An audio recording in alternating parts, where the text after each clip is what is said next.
सिद्धेन्द्र ओम नमः सिद्धेन्द्र ओम नमः सिद्धेन्द्र ओम शुभात्मने नमो हरिहंताणं नमो सीताणं नमो आयर्याणं नमो वज्रायाणं नमो लोहे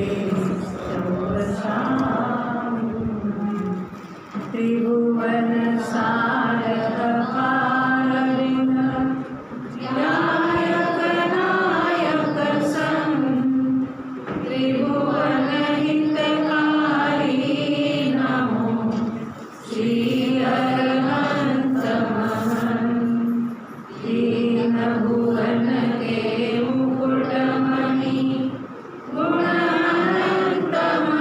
शूर नमो सिद्ध परमात्मा वीतराग अभिरूप दीन भुवन तिथि जानिके आप आपमय होय परके भये विरतति नमो महामुनि सोय दीन भुवन मंदिर विषय अर्थ प्रकाशन जैन वचन दीपक नमो ज्ञान करण गुणधार दीन भुवन महि जेल से चैत्य चैत्य प्रसार ते सब मंदो भाग्य शुभ कारण सुखकार ऐसे मंगल रूप सब इन देवन देवाय अब किछु रचना कहत हो नाना विधि सुधराय। जिनेंद्र भगवान की वाणी के अनुसार हमारे पूर्वाचार्यों ने जो अनेक ग्रंथों की रचना की है उनके आधार से तथा मुख्यतः त्रिलोक सार के आधार से हम यहाँ 3 भुवन यानी 3 लोक की रचना देख रहे थे। आज हम समोसरण की रचना देखने जा रहे हैं। यह विषय मैंने गत शिविर में नहीं लिया था। जो हमने 2005 में जैन भूगोल का शिविर लिया था तब इसकी चर्चा नहीं की थी। ये खास आज इसलिए लिया है कि बहुत लोग आज निकल जाने वाले हैं ना, संडे है, इसलिए अभी ये विषय हम ले लिए। हो सकता है 1 घंटा लगे या 2 घंटा, देखेंगे क्या होगा। आपके लिए जो त्रिलोक सार मुंडारी भाषा है उसमें जो समोसरण का वर्णन दिया है वो स्क्रीन पर आपको दिखेगा। हम यहाँ से पढ़ना चालू करते हैं और जहाँ जहाँ विशेष कुछ बताने की आवश्यकता हो वहाँ हम चर्चा करेंगे। श्री जिनाय नमः। आगे धर्म संग्रह, शावकाचार, वहाँ आदि पुराण, वहाँ हरिवंश पुराण, वहाँ का अर्थ है और अथवा नहीं और, यानी इतने ग्रंथों के आधार से पंडित टोडरमल जी ने त्रिलोक समोसरण की रचना का यहाँ वर्णन किया हुआ है। कौन कौन से ग्रंथ लिए? धर्म संग्रह, शावकाचार, आदि पुराण, हरिवंश पुराण, त्रिलोक सुप्रगतिया अनुसारी समोसरण का वर्णन करिए। इसको समोसरण ढूंढारी भाषा में कहेंगे, कहीं समवशरण कहेंगे, सभी शब्द बरोबर। सुहे भव्य तू जानी, यहाँ चैत्यालयादिक स्थाननी का वर्णन किया। अब मंगल रूप जानिने योग्य समवसरण का किछु वर्णन अन्य शास्त्रनी के अनुसार कई लिखिए है। अब ये नया चैप्टर है इसलिए उन्होंने एक नया मंगलाचरण भी यहाँ पर बताया है। असरण शरण जिनेश को समवसरण शुभ ताको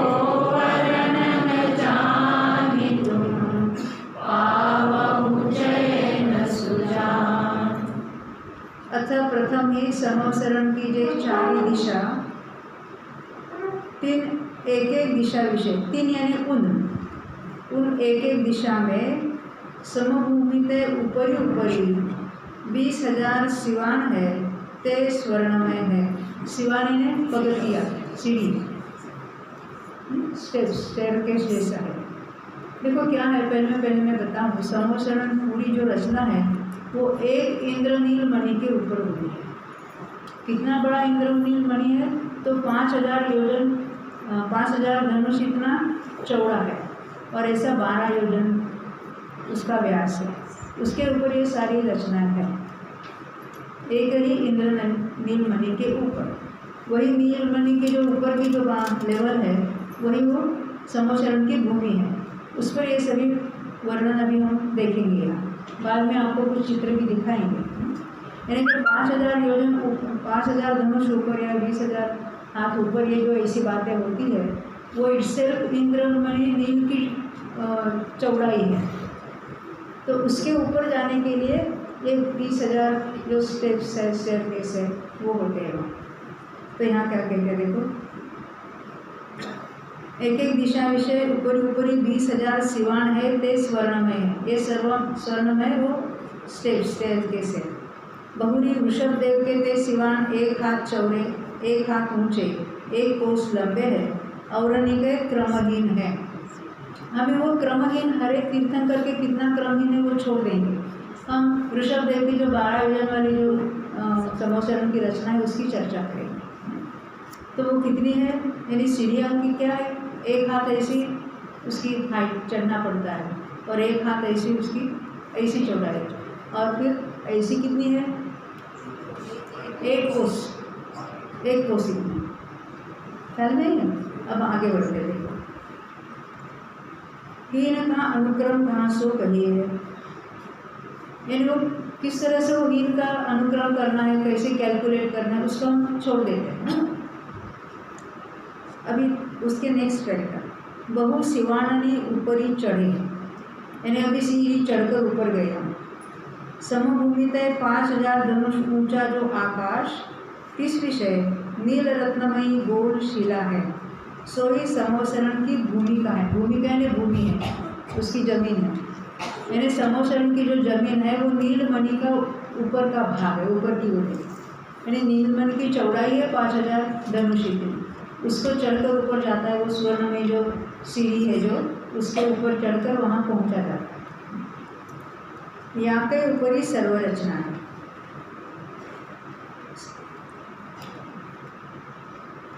नील रत्न में गोल शिला होता है ना, शिला में वो एक ही नील रत्न है, उसके ऊपर ये सब रचना है। सो यहाँ का व्यास वृषभ देव के 12 योजन और निकय क्रमहीन है। सो नेमीपर्यंत 8 योजन घटती, पार्श्ववीर के 5 योजन घटती क्रमते जाना, ऐसे वर्धमान स्वामी के 1 योजन मात्र है। वृषभ देव के समवसरण का पूरा जो व्यास है, पूरी रचना है, वो 12 योजन है और महावीर के समय में वो 1 योजन है। बहुरीति शिला विषय, यानी वो शिला में वो जो एक नील रत्न जो है, नील सिवान की सूची, चारों दिशा निविषय 4 गली है। क्या कहते हैं, सिवान यानी वो सीढ़ी, उसकी ऐसी हमने कितनी देखी थी चौड़ाई, 1 कोस इतनी ही 4 गली है, जिसको वीथी कहते हैं। समवसरण में 4 बाजू से 4 रस्से अंदर आए हुए हैं, जिसको वीथी कहते हैं। यहाँ उसको गली कहा है। वो भी उतनी ही चौड़ी है, कितनी, 1 कोस। और अंदर जो 3 पीछे का पीठ आता है ना, गंडवटी के नीचे जो 3 पीठ है एक के ऊपर एक, वहाँ तक वो फैली हुई है। ये सारे चारों ही ओर से वहाँ रस्से आते हैं, ये सभी गलियाँ कहो या वीथी वहाँ तक पहुँची। यानी वो 1 कोस ऐसी है चौड़ी, और लंबाई में कितनी है, तो 23 कोस है, क्योंकि 24 कोस में तो सेंटर पर पहुँच जाएगी। नहीं समझे, 4 कोस का 1 योजन, सेंटर से एक बाजू 6 योजन है, दूसरी बाजू 6 योजन, बीच में 2 कोस छोड़ो, 12 योजन के कितने कोस हो गए, 48।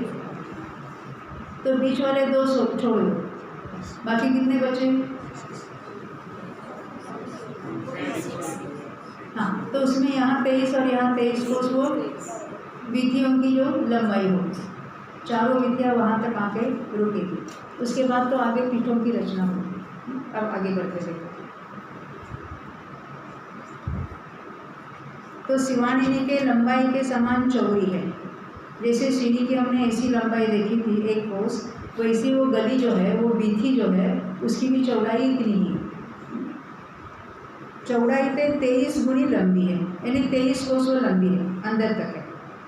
जैसे वृषभदेव के 1 कोस चौड़ी है और 23 कोस लंबी है। बहुरी इस गली के दोए तरफा, अभी ये जो रास्ता जा रहा है तो दोनों तरफ गली के दोनों ओर क्या है, वहाँ पर 2 स्फटिक मणि वेदी है। वेदी यानी वो दीवार जैसी रचना। देखो 2 शब्द आने वाले हैं, जैसे हमारे कंपाउंड वॉल होते हैं ना, वैसे 2 शब्द कौन से आएंगे? एक आएगा कोट और एक होगी वेदी। कोट और वेदी में क्या अंतर है? कोट जो है वो नीचे ब्रॉड होता है, यानी उसकी विड्थ ज़्यादा है, चौड़ाई, फिर ऊपर थोड़ी टेपरिंग होती है, यह है कोट। और वेदी कैसी है? नीचे से ऊपर तक उसकी जो चौड़ाई है वो समान है, और कोटों के ऊपर तंबूरे की जैसी रचना होती है, वेदी के ऊपर वो फ्लैट होता है। अन्य वहाँ रचनाएँ होती है, परंतु ये मुख्य उसमें से भेद है। हाँ, ये बीज जैसे दीवार जैसी रचना है, उसमें से वो कंपार्टमेंट यानी दूसरे होते हैं, यानी गली जो जा रही है उसके दोनों ओर ऐसे जो कंपाउंड वॉल जैसी रचना है, उसको हम वेदी कहेंगे। वो कैसी है? तो स्फटिक की है, स्फटिक जैसी है। सो 2 वेदिनी के बीच ही तो गली की चौड़ाई जाननी समझ में आती है ना। ये जो हम पढ़ रहे हैं वो ख्याल में आता है कि नहीं? ये कुछ बातें ख्याल में यानी वो याद में नहीं रहने वाली, पर वो हमको समझना आवश्यक है कि कैसी रचना है। और समोसरण भूमि का अंततः ही लगाए। समोसरण भूमि यानी जो नीलमणि एक है उसका आउटर एज, उसको कहेंगे अंत, वहाँ से लगाए, वहाँ से लेकर पीठ का पर्यंत, यानी पीठी का कौन से? गंधकुटी जिसके ऊपर है, जैसे 3 पीठी का है, उसके ऊपर गंधकुटी है, उसके ऊपर वो सिंहासन वगैरह होगा, उसके ऊपर कमल की रचना, उसके ऊपर भगवान विराजमान है। तो वहाँ तक, तो अंत से लेकर पीठिका तक गली की लंबाई जाती, जो हमने 23 कोस देखी थी। बहुरी तीनी वेदिनी की चौड़ाई वृषभ के 7.5 से धनुष, औरणी के क्रमहीन जाने। चौड़ाई नहीं उसकी जो कितने ब्रॉड है वो, तो कहते हैं 750 धनुष।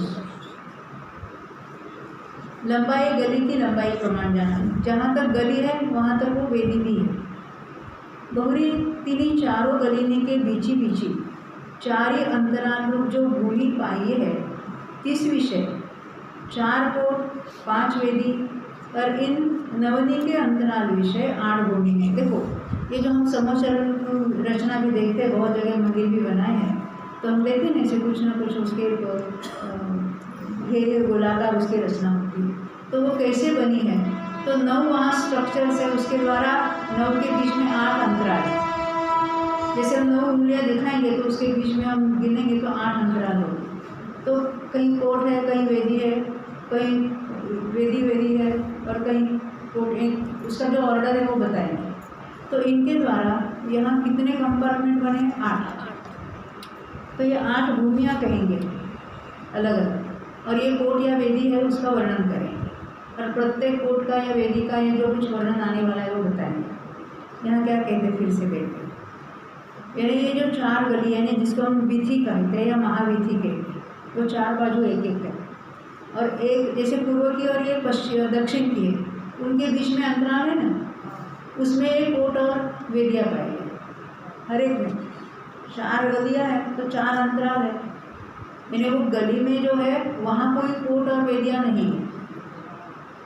तो जहाँ यहाँ से कोट है और यहाँ से कोट है, तो यहाँ कोट आता है ना, और जहाँ बीच में गली है वहाँ बड़े बड़े स्तंभ होते हैं, स्वर्ण में स्तंभ होते हैं, और उसके ऊपर तोरण होते हैं, और बहुत बड़े बड़े दरवाजे होते हैं, जिसको गोपुर भी कहा है। तो उसमें कैसे तोरण होते हैं, वहाँ कितने मंगल द्रव्य लगाए होते हैं, कितने धूप के घड़े हैं अंदर बाहर, सब नवनिधि वहाँ अंदर और बाहर की ओर है। वहाँ कुछ नाट्यशाला है, वो सब वर्णन अभी हम पढ़ने वाले। और ऐसे एक दरवाज़ा नहीं है हमने कितनी वेदी और कितने कोड देखे हैं, सब मिलकर 9 है, तो एक के अंदर एक ऐसे 9 दरवाजे होंगे।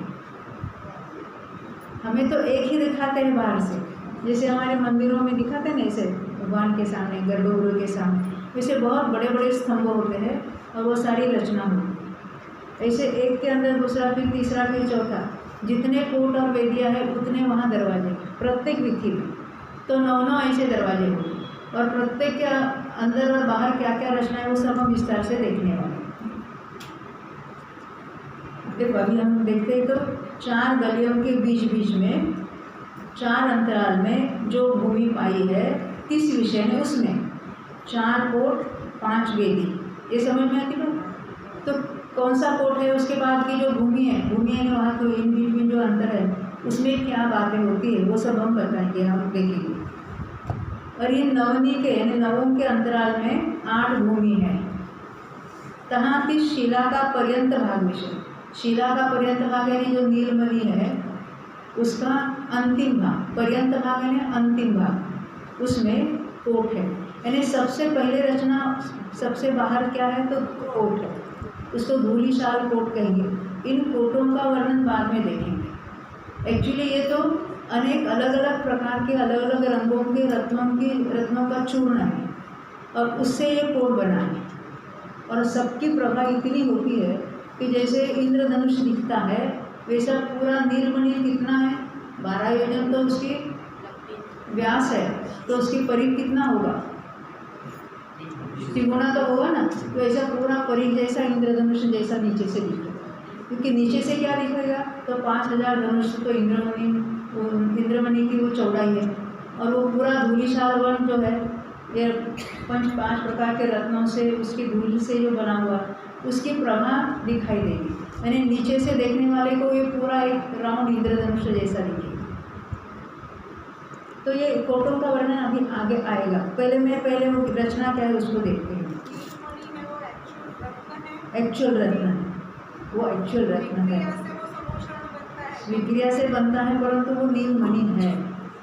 क्योंकि कहीं कहेंगे मोतियों की झालरी है, कहीं कहेंगे वो रत्नमय वृक्ष है, वहाँ के जो वृक्ष अशोक वृक्ष वगैरह वो भी मरकत मणि के यानी ग्रीन कलर के मणियों से, यानी वो सब रचना है। पर देव उसकी कारीगरी करते हैं ना, तो कहेंगे ऐसा भी है तो देव विक्रिया से बनाते हैं, परंतु तो विक्रिया से बनाते हैं वो थोड़ा कुछ बराबर फिट बैठता नहीं है। यानी उनकी ऐसी योग्यता है कि वो ऐसी बहुत शीघ्र ऐसी रचना बना देते। हमारे यहाँ कितने सैकड़ों हजारों कारीगर उसमें लगाने पड़ेगी ना, वैसी बात नहीं होती, वो देव बना देते। देखो पहला कौन सा है, पर्यंत भाग यानी अंतिम भाग में कोट है। अभी ये कोट नंबर 1,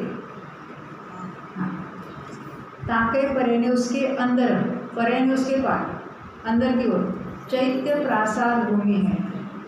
यानी यहाँ प्रासाद और चैत्य नहीं, वो तो कुछ क्या क्या होते हैं उसको हम देखेंगे। पहले सामान्य से वर्णन आएगा, फिर उसके डिटेल में हम जाएंगे।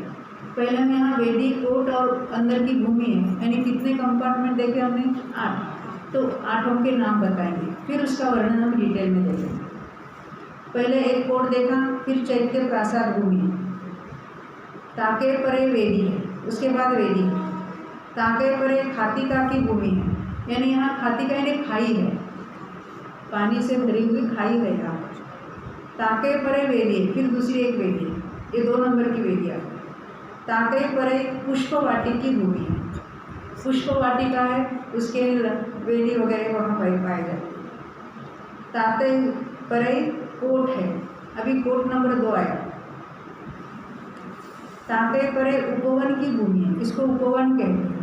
और वहाँ कौन से वन होते हैं, कौन से वृक्ष पाए जाते हैं, कौन सी दिशा में कौन से वृक्ष होते हैं वो बताएंगे।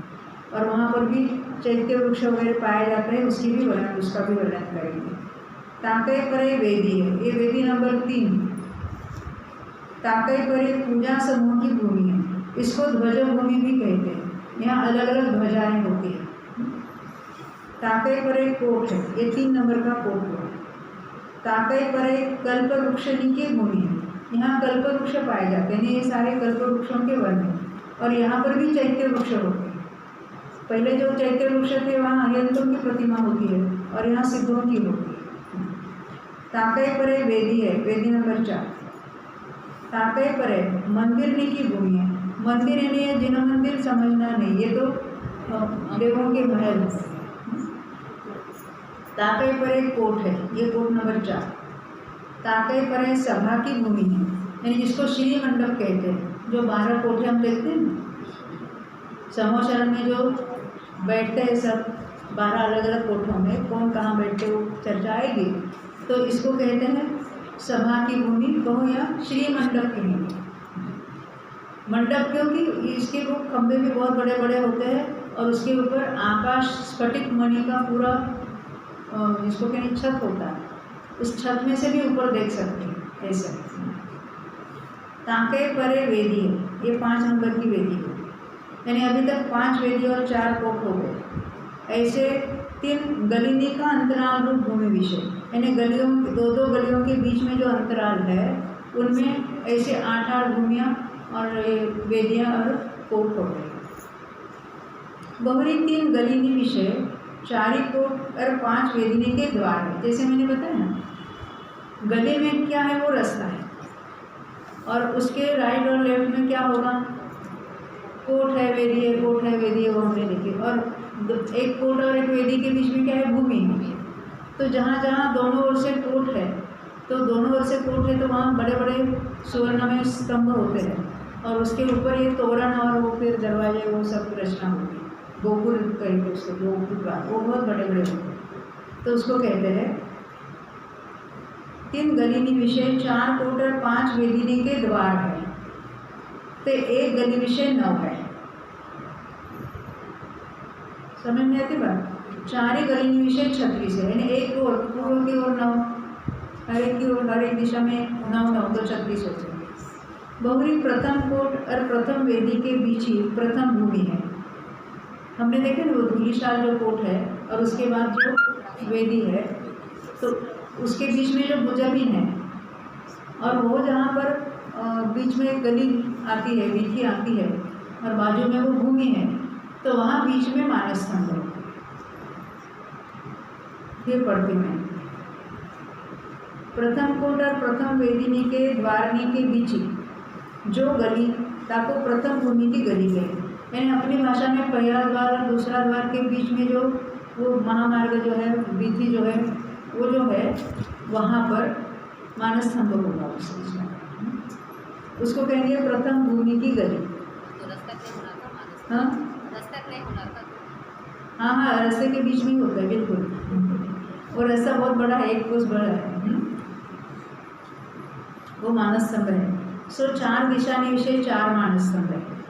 एक एक मानस स्तंभ के चारों दिशानी विषय 4 बावड़ी। इसको बावड़ी कहते हैं, ग्रह कहते हैं, यानी पानी के बड़े बड़े जैसे, क्योंकि वो बहुत बड़ी होती है।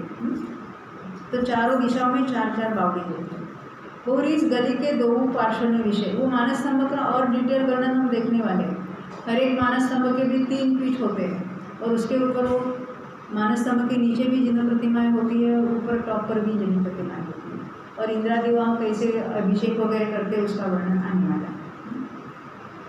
तो 4 मानस स्तंभ है, 4 बावड़ी है। इस गली के 2 पार्श्वनी विषय, पार्श्वनी साइड्स, गली यानी क्या, ये गली का कौन सा भाग है, पहला कोट और वेदी के बीच में, जिसको प्रथम भूमि कहते हैं। तो जहाँ वो गली का पार्ट है वो भूमि के लगते हुए, वहाँ पर साइड में क्या है, तो कहते कि नाट्यशाला कहते हैं उसको। 2-2 नाट्यशाला है। ऐसे ही चौथी भूमि के गली के पार्श्वनी विषय नाट्यशाला। चौथी गली यानी चौथी भूमि जहाँ होगी वहाँ पर भी ये नाट्यशाला है।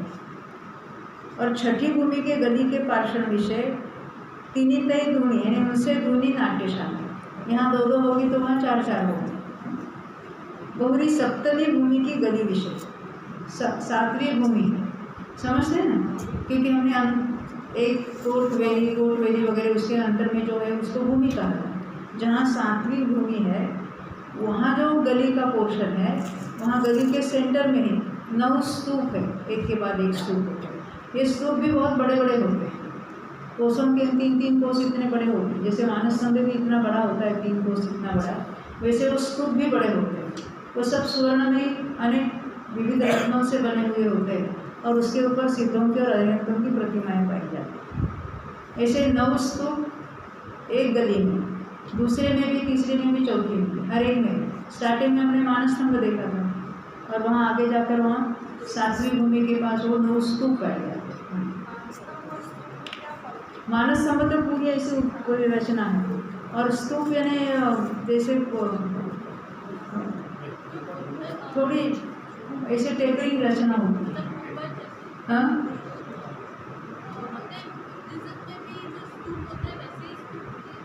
क्या कहेंगे? हाँ, उसको स्तूप कहते हैं।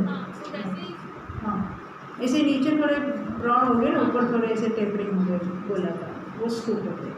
उसमें सब प्रतिमाएं पाई जाएगी। नहीं, देखो अभी उसका स्तूप, उसका वर्णन आएगा आगे। कहाँ तक आ गए? 7वीं भूमि में 9 स्तूप है। 8वीं भूमि विषय 12 सभा है। 8वीं भूमि यानी जो अंतिम भूमि, क्योंकि 9 स्ट्रक्चर थे ना, वेदी और कोट, उसके बीच में 8 अंतराल थे, तो 8 भूमियाँ थी। तो 8वीं भूमि क्या है? वो श्री मंडप जिसको कहेंगे, जहाँ 12 सभा लगती है। 12 सभा कैसे? वीथी तो वहाँ तक होगी, पीठ तक, जो भगवान जो ऊपर विराजमान है, वो जो पीठी का 3 पीठ है, वहाँ तक वो गली पहुँची है। और 2 गलियों के बीच में हर दिशा में 3-3 कोठे होते, सब टोटल मिलकर 12 हो जाएंगे। तो 8वीं भूमि विषय 12 सभा है। बहुरी 8 भूमि संबंधी जे 8 गली, तिनिगे 2 पार्श्वनी विषय, जो स्फटिकमणि वेदी हमने देखा ना, वो जैसे गली 23 कोस लंबी है, वैसे वेदी भी 23 कोस लंबी थी। ताकि वज्रमय कपाट युक्त सहित बहुत द्वार है, क्योंकि वो पूरी ऐसी कंप्लीट ऐसी नहीं है वेदी, बीच बीच में द्वार, जहाँ जहाँ भूमि है वहाँ उसमें जाने आने के लिए वो बहुत से दरवाजे होते, द्वार होते। एक द्वार तो हमने गली को ऐसा देखा, और बाकी छोटे वो वेदी के दरवाजे जो होंगे वो गली यानी भूमियों में प्रवेश करने के लिए, यानी महामार्ग से वो भूमि में प्रवेश करके जाएंगे। ऐसा आता नहीं कि वहाँ जाने वाले लोग तो भूमि में क्या क्या है देखने में वहीं रह जाते हैं, अंदर पहुँचते नहीं है, इस तरह से। तो स्फटिकमणि वेदी में बहुत से द्वार होते हैं। वो गलिते तीनी भूमिका विषय गया आया चाहे तो इन्हीं द्वारानी करी जावे आगे, यानी गली में से इन भूमियों जो 8 अलग अलग भूमियाँ हैं उसमें जीव प्रवेश कर सकते हैं और वापस आ सकते हैं। उसमें बहुत सारे दरवाजे हैं। यहाँ प्रकार गलिनी विषय रचना जाने बहुरी इन सबनी के मध्य 3 पीठिका, जहाँ भगवान विराजमान है ना, गंधकुटी के नीचे ये 3 पीठिका होंगे। पीठिका समझते ना, चबूतरा जिसको कहेंगे, पहला होगा फिर उसके ऊपर दूसरा, तो पहला कितना ब्रॉड है उसकी सब चर्चा आएगी। ता ऊपरी गंधकुटी, तामय सिंहासन, ता ऊपरी कमल, ता ऊपरी अंतरिक्ष श्री भगवान अष्ट प्रातिहार्य युक्त अनंत चतुष्टय संयुक्त विराजमान विराजे है। ये तो हुई सामान्य रचना। ये सामान्य से स्थूल रूप से बताया, अब इसके विशेष रूप से उसका वर्णन करेंगे। ऐसे सामान्य बने रचना वहाँ 3 के स्थान दिखाई, अब इन्हीं का विशेष दिखाइए। 4 कोट कहे, 4 कोट और 5 वेदी करेंगे। इन विषय पहला कोट इस समोसरण भूमि का पर्यंत विभाग, पर्यंत विभाग यानी अंतिम विभाग, हम पर्यंत यानी तक के लिए पर्यंत कहते हैं, वो पर्यंत यानी अंतिम विभाग, यानी सराउंडिंग जो है नीलमणि हमने कितना देखा था 12 योजन, तो 12 योजन डायमीटर वाला वो पहला कोट होगा जिसका नाम है धूलिशाल कोट। तो कहते कि समोसरण भूमि का पर्यंत विभाग यानी अंतिम विभाग विषय चौगिरद है। चौगिरद पूरा राउंड गोलाकार वलयाकार होगा। सो पंचवर्ण के रत्ननी का जो चूर्ण ताकरी निर्मापिति है, यानी 5 प्रकार के रत्नों के चूर्ण से वो बना हुआ है वो पूरा कोट। ताते यहाँ का नाम धूली शाल है। धूली यानी उसके वो चूर्ण जैसा रत्नों का, और शाल यानी कोट, धूली शाल। इंद्रधनुष्वत नाना प्रकार वर्णयुक्त है। बहुरी दूसरा कोट ताया सोना समान ललाई लिए है। पहले कोटों का वर्णन करें। वो कंटिन्यूस कोट कोट ऐसे नहीं, कहीं कोट है कहीं वेदी है, पर कोट कैसे है? पहला जो है वो रत्नों के चूर्ण से निर्माण है। दूसरा है वो तपाए हुए सोने के समान ललिमा युक्त है। तीसरा कोट सोने के समान पीत वर्ण का है। चौथा कोट स्फटिक समान श्वेत वर्ण है। समझ में क्यों कहाँ कौन सा कोट लिया था उन्होंने पहले बताया। अभी चौथा कोट तो जहाँ एकदम अंदर की जहाँ भूमि है वहाँ पर आता है चौथा कोट। हाँ, तो स्फटिक का है। बहुरी वेदी पांचों ही स्वर्ण वर्ण है। सभी वेदी समान स्वर्ण वर्ण की। ये 9 कोट वेदी, अभी कोट हो या वेदी है, 9 है ना सब मिलकर। तो ये ध्वजा व ऊपरी मंदिरादि व अनेक आकार रचनानी करी शोभ। इनके ऊपर ध्वजाएं वगैरह होती है, मंदिरादि के महल आदि पाए जाते हैं, और अन्य भी अनेक आकारों की वहाँ रचना होती है। यहाँ वेदी और कोट विषय इतना विशेष जानना, यानी वेदी और कोट में इतना डिफरेंस जानना। विशेष जानना ने उसमें क्या डिफरेंस है? वेदी तो नीचे से ऊपर ताई यानी तक, नीचे से ऊपर तक समान चौड़ी भीतिवत है, दीवार के समान। और कोट नीचे से ऊपरी घाटी चौड़े, घाटी यानी हीन, नीचे से ऊपर हीन होते गए, टेपरिंग। अब इन नवनी के बीची जो 8 भूमि, जो हमने 8 अलग अलग भूमि देखी, तीन की रचना का विशेष कहिए। वहाँ क्या क्या रचनाएं हैं उसकी बात करेंगे। तहाँ प्रथम भूमि, अभी एक प्रथम भूमि का अर्थ समझते हैं? एक कोट और की जो वेदी है उसके बीच में, उसको कहेंगे प्रथम भूमि। इसमें एक एक चैत्यालय 5-5 अन्य मंदिरनी के बीच है, यानी जैसे देवों के मंदिर यानी वहाँ प्रासाद हो गए उनके 5-5 के बीच में एक एक वहाँ पर चैत्यालय पाया जाएगा। और बावड़ी वृक्षादि आदि अनेक रचना, यानी वहाँ जलाशय हो गए, बावड़ी का अर्थ थे जलाशय हो गए, वहाँ बड़े बड़े वृक्ष वगैरह बहुत सारी वहाँ रचनाएं होती हैं। बहुरी दूसरी भूमि विषय खाई है। दूसरी भूमि यानी कहाँ पर है? पहला तो कोट था, और फिर यहाँ वो सारे प्रासाद और मंदिर वगैरह थे। उसका नाम ही क्या है? चैत्य प्रासाद भूमि कहते हैं उसको। वहाँ चैत्यालय वगैरह होते हैं। और दूसरी जो भूमि है वो खाई वाली है। दूसरी भूमि विषय खाई है। सो रत्नजड़ी सिवाणनी करी संयुक्त है, यानी है तो खाई यानी क्या, जैसे दरी जैसे है, परंतु उसमें तो रत्न के ऐसे पगथिया जिसको सीढ़ी नीचे तक गई हुई है। निर्मल जल करी पूर्ण है, और उसमें निर्मल जल भरा हुआ है। सो जल जिनेश्वर की ऊंचाई पे चौथे भाग उंडा है। बहुरी हंसादिक वहाँ जलचर वहाँ कमलादिनी करी अति शोभायमान, यानी वो जल में वो कमल वगैरह पाए जाते हैं, और आजू बाजू में बहुत सारे पक्षी वगैरह पाए जाते हैं। बहुरी तीसरी भूमि विषय फूलवाड़ी है। तहाँ नाना प्रकार फूलनी करी युक्त वृक्ष वेली तिनी करी संयुक्त, वहाँ वेलिनी के मंडपनी करी महारमणिक है। तीसरी भूमि में क्या है? वो लताएं वगैरह पाई जाती है, वेलियाँ है, फूलवाड़ी के। चौथी भूमि विषय उपवन है। ते चारों दिशा में विषय 4 उपवन है।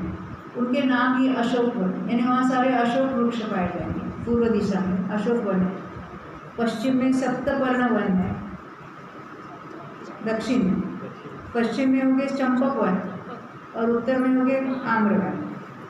ते नाना प्रकार के उत्तम वृक्ष तिनी करी युक्त है।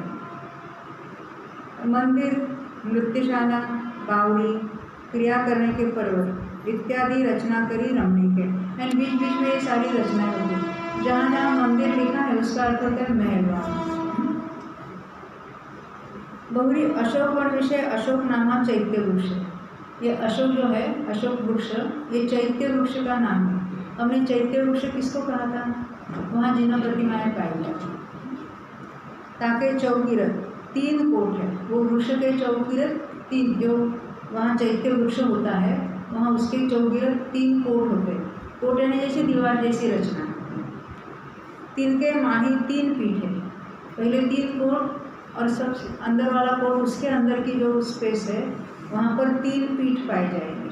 जैसे मानस स्तंभ के 3 पीठ होते हैं वैसे वहाँ वो वृक्ष के भी 3 पीठ होते हैं। ताके ऊपरी अशोक वृक्ष है। ताका मूल विषय यानी उसके मूल के पास चारों दिशा में 4 अरहंत प्रतिमा, 3 एक प्रतिमा के आगे मानस स्तंभ है। ऐसे ही अन्य 3 वर्णनी विषय, अन्य वन है, एक सप्तवर्ण है, चंपक है, आम्र है, तो उन चैत्य वृक्षों का नाम भी वैसा ही है। बहुरी 3 वर्णनी की बावड़ी के जल करी सींचे अपने एक भव को, और 3 के जल को देखे 7 भवनी को प्राणी देखे। क्या कहा है यहाँ पर? यहाँ वनों में जो बावड़ी है वो जल का सिंचन करने पर अपने एक भव की बात दिखाई देती है, और वो जल में अगर देखेंगे तो 7 भव पता चलता है। पूर्व के 3, वर्तमान का, प्राणी वाला, जैसे महामंडल में दिखता है ना वैसी बात है यहाँ पर। अब 5वीं भूमि विषय ध्वजाने का समूह है। उसमें तो उस भूमि जो अंतराल है वेदी और कोट के बीच का जो अंतर है उसमें सभी ध्वजाएं ही ध्वजा, बहुत सारी ध्वजाएं होती हैं। तहाँ एक दिशा विषय सिंह, हाथी, वृषभ, मोर, माला, आकाश, गरुड़, चक्र, कमल और हंस। कितने हुए?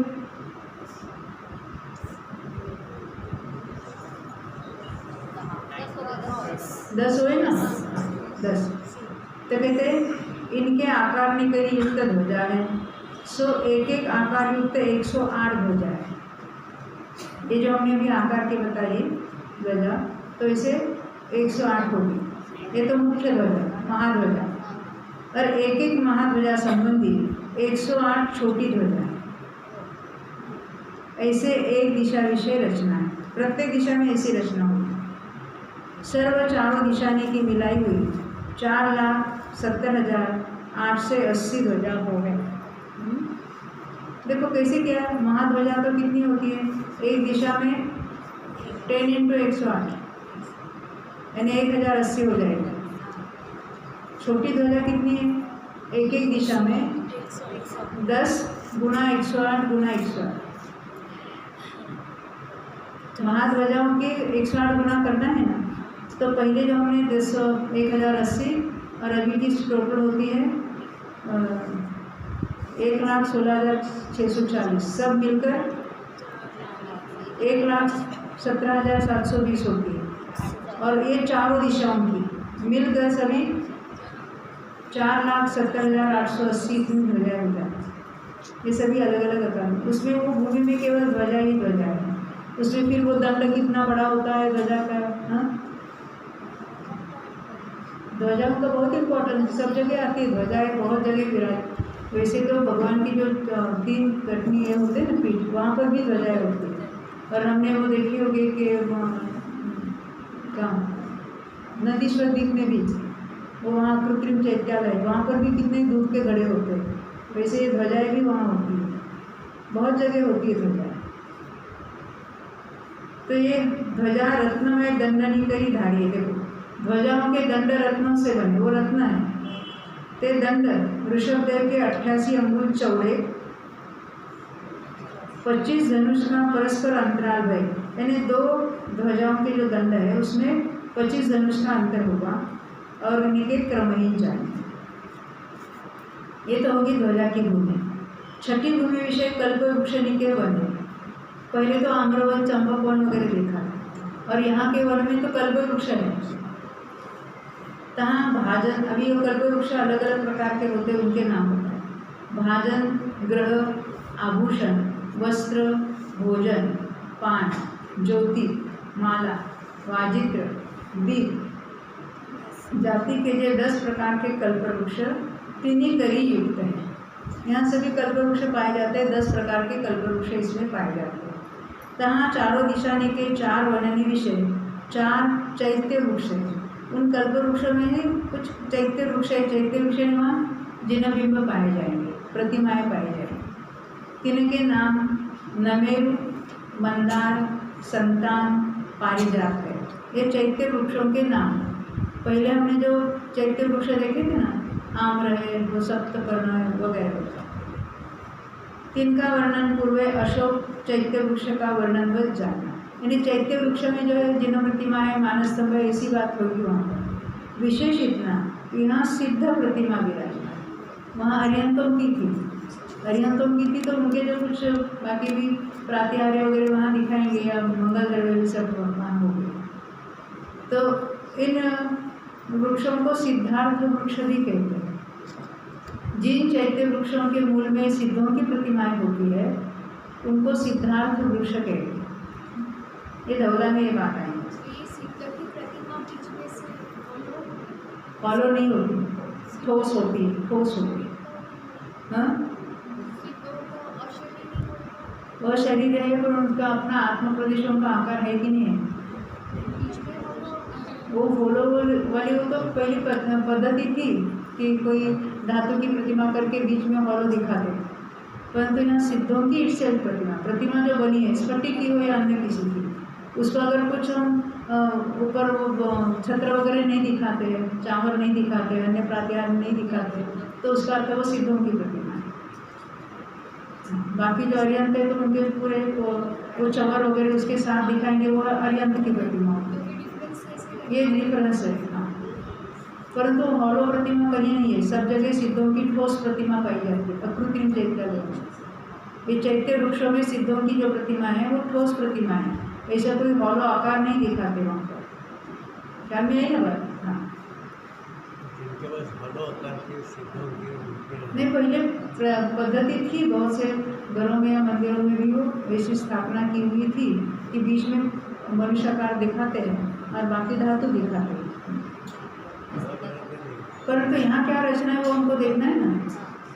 तो चैत्य वृक्षों में सिद्धों की हमने पहले भी देखा था कि वहाँ सिद्धों की प्रतिमाएं है, वो अकृत्रिम है।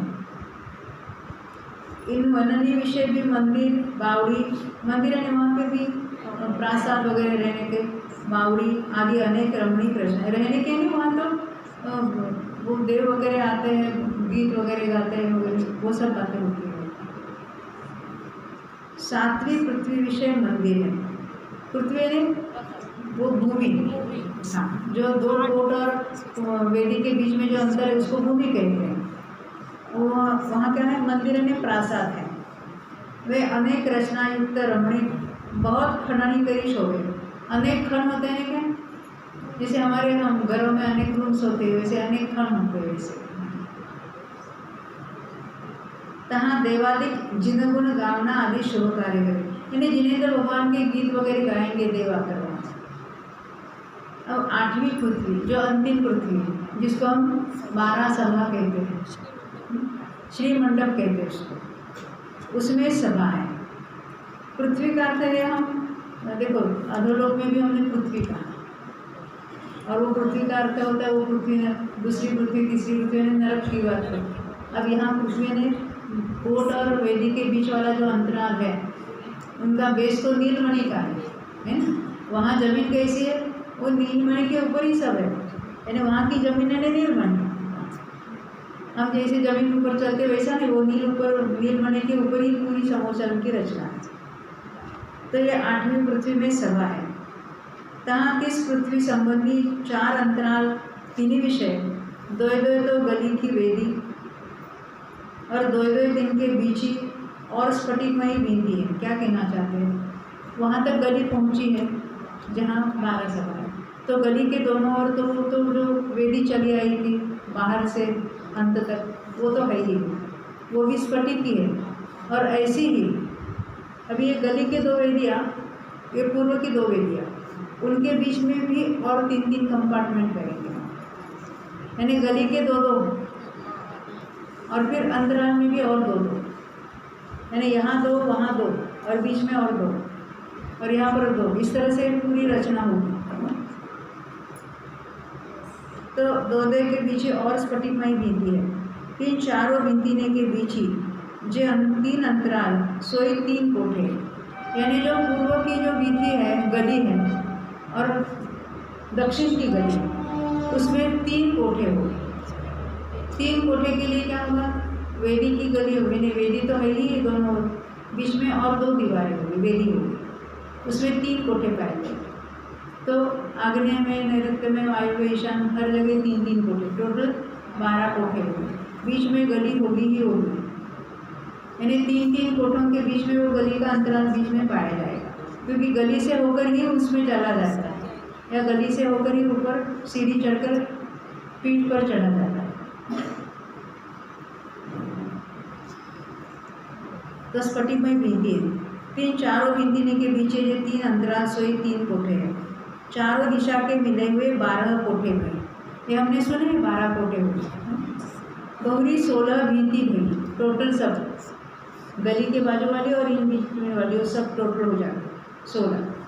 बहुरी यहाँ अनेक रत्नमय स्तंभ है, खंबे, वेदी की हाइट कम है और ऊपर खंबे ऊपर उठे हुए हैं।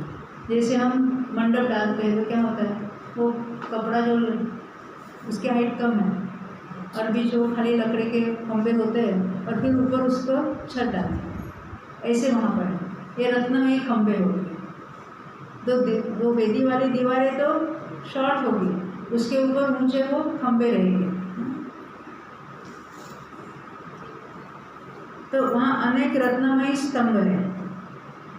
आए तीन करी धर्या हुआ ऊपर श्री मंडप, यानी उन जो खंबे हैं उसके ऊपर श्री मंडप, यानी ऊपर जिसको आकाश स्फटिक कहते हैं, वो ऊपर पूरा ढका हुआ है।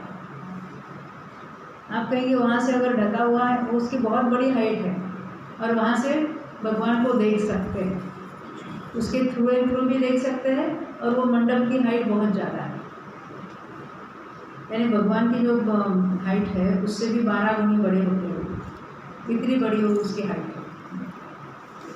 उसका नाम श्री मंडप। देखो भावार्थ यहू, यानी इसका यह भावार्थ है कि यहाँ स्तंभनी के आधारित ऊपरी छप्पा है, यानी स्तंभ यानी वो खंबे, उनके आधार से ऊपर ये छत है। ताता यह श्री मंडप नाम पावे, इसको श्री मंडप कहते हैं। बहुरीति श्री मंडपनी के मोतीनी की माला डूबे हैं, वहाँ अनेक क्रमणिक रचना बही, यानी बहुत उसका विस्तार से वर्णन आता है, मोतियों की माला वगैरह लटकती है और क्या क्या है। बहुरीति ने 12 कोठन विषय अनुक्रम थे। अभी 12 कोठों में कौन कौन बैठते हैं? तो मुनि, फिर कल्पवासिनी देवांगना, मनुक्षणी यानी मनुष्यनी, ज्योतिष्क देवांगना, व्यंतर देवांगना, भवनवासी देवांगना, फिर भवनवासी देव, व्यंतर देव, ज्योतिषी देव, कल्पवासी देव, मनुष्य और तिर्यंश, ये तिष्ठे।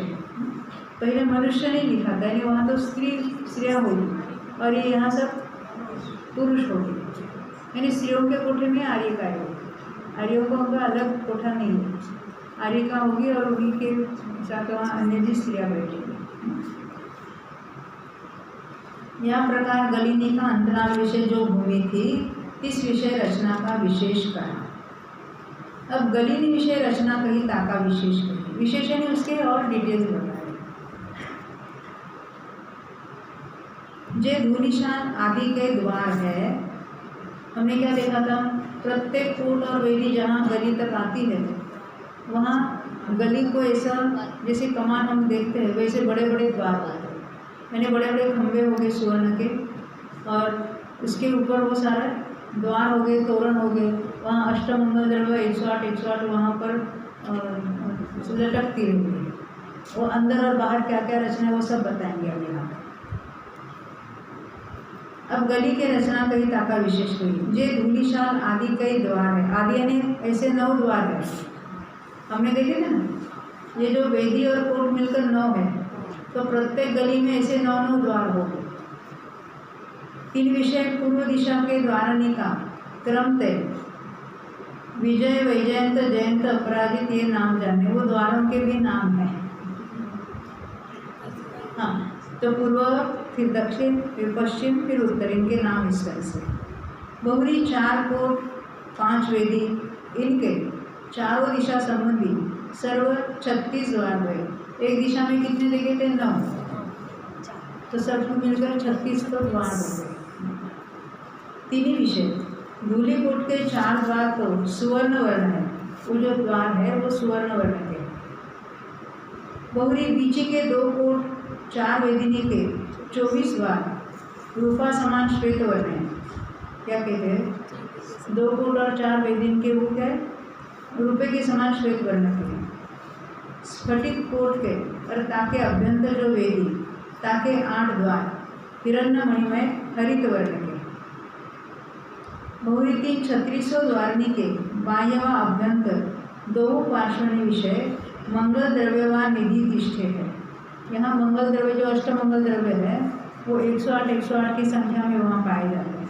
और 9 निधि जो कहते हैं वो गाड़े के आकार होते हैं और 9 अलग अलग रत्न उसमें से पाए जाते हैं, वो वहाँ सब मिल जाते हैं, दोनों पार्श्व विषय।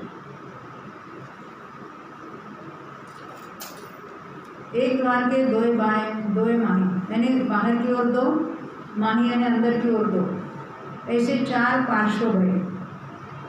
तहाँ एक एक पार्श्व में क्या क्या पाया जाता है? एक एक पार्श्व में एक एक साइड में क्या होगा?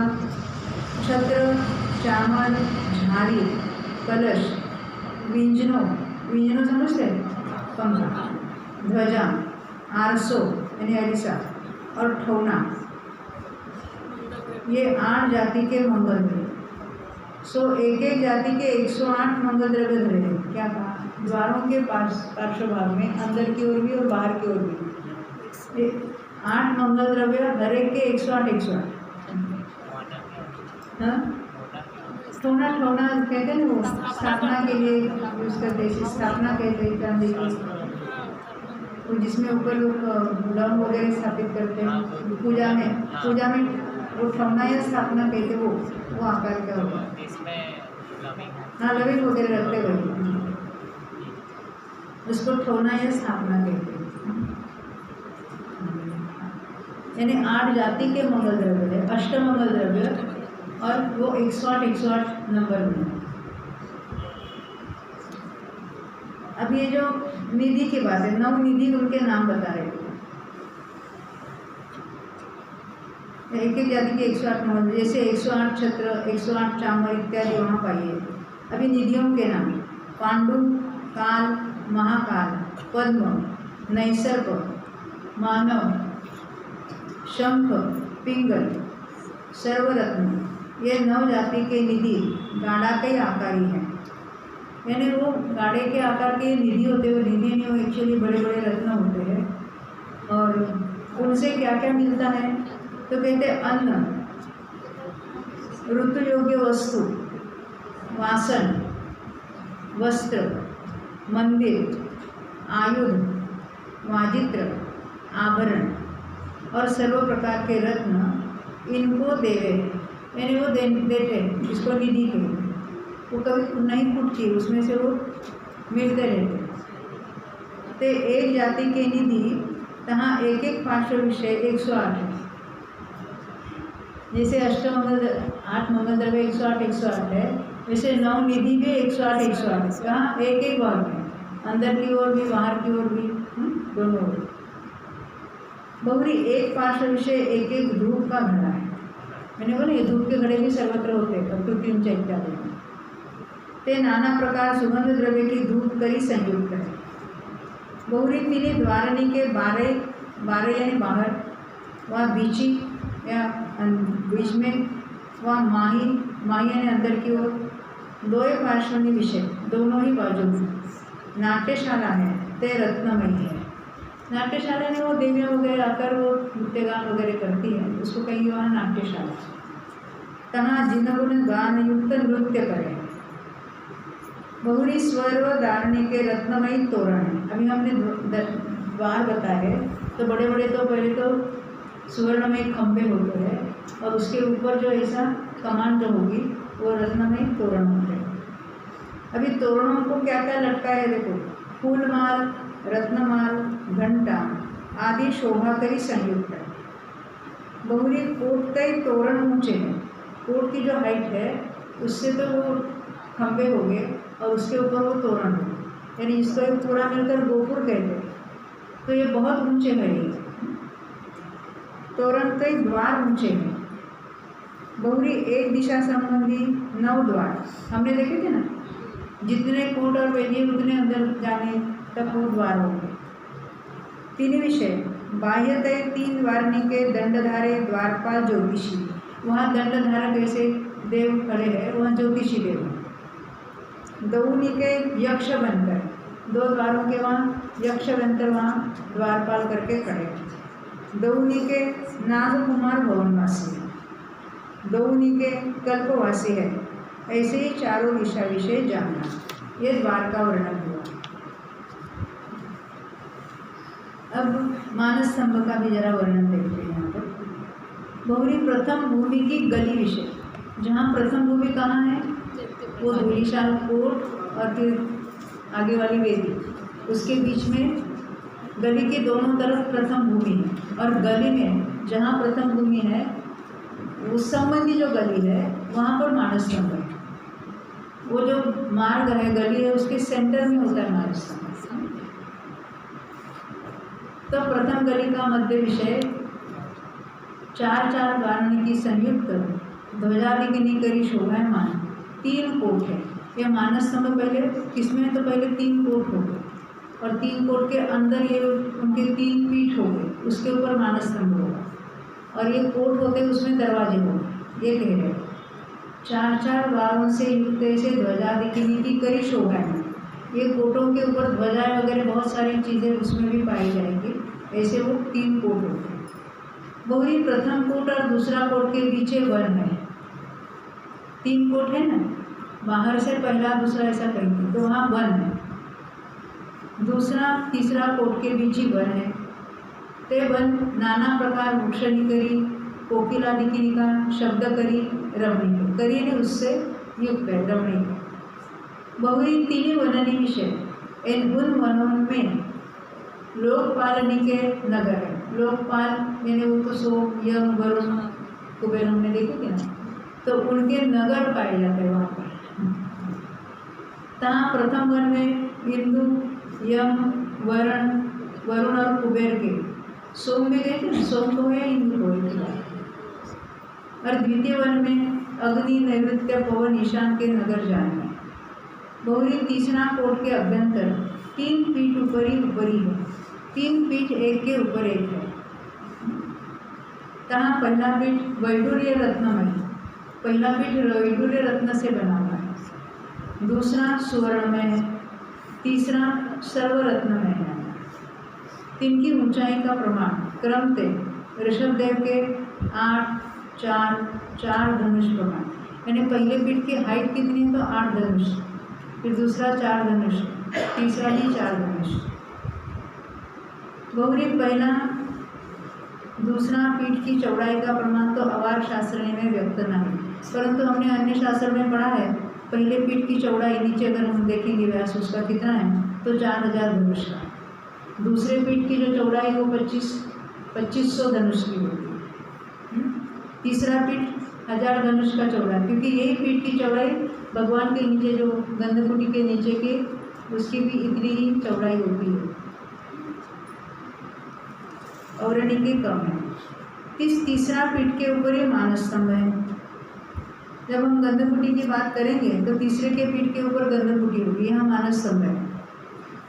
सो नीचे तो चौकोर है, ऊपर गोल है, नीचे वज्र में, वज्र को भी रत्न होते हैं, मध्य विषय स्फटिक में, ऊपर ही वैडूर्य में। 2000 जाके धारा करिए पटाए, क्या कहा, हमारे यहाँ कितनी धारा है 8 है, वहाँ कितने हैं 2000 धारा है इसकी। धारा समझते हैं, ऐसे कौन होंगे ना, चपटा जो है। हाँ, सो मानस स्तंभ ऋषभदेव के 2000, 2 घाटी 1000 धनुष और इनके क्रम ही चौड़ा है। 2 घाटी ने 2 कम 1000 एंड 998 धनुष। बहुरी घंटा चामर ध्वजा रत्नमाल फूलमाल आदि शोभा करी युक्त है। यानी वो मानस स्तंभ के ऊपर ये सारे लटके हुए होते हैं।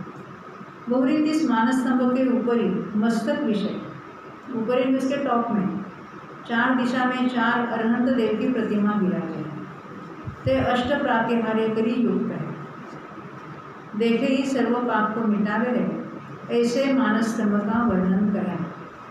अभी हम थोड़ा बीच में रुकते हैं और थोड़ी देर के बाद बाकी वर्णन भी देखेंगे। हम थोड़े आपको पिक्चर भी दिखाएंगे, तो थोड़ा अंदाज़ा आएगा कि कहाँ क्या बातें होती हैं। बोलो 2400 भगवान